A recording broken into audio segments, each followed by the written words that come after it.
Hey there. I'd like to just take a few moments and try to dispel two myths about leadership that I think are pretty prevalent out there that may be standing in the way or hindering, discouraging many of us from fully functioning or operating in a leadership capacity within our lives.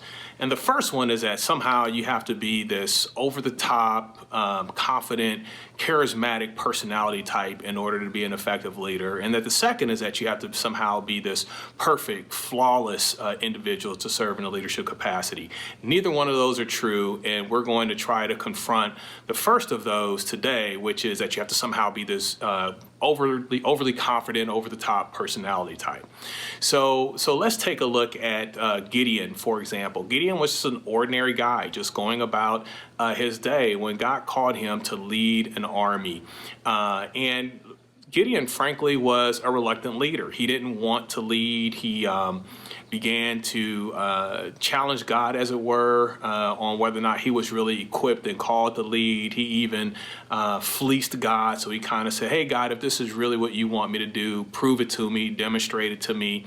Eventually, though he was a reluctant at first, God was able to convince him. And notice it was God that had to convince him. No other person could do that.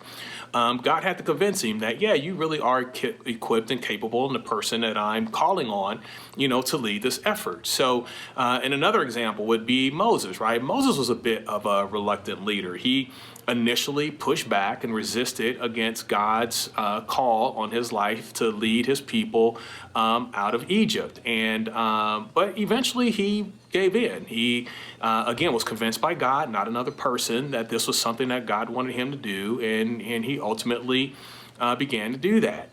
And so, for many of us, we are too reluctant leaders. We're not necessarily these big personality types. We're not necessarily overly confident in ourselves. And sometimes those are the very people that God needs. He doesn't have to worry about competing with you for credit for who's responsible for the task being accomplished. He knows that all that credit's going to go to him.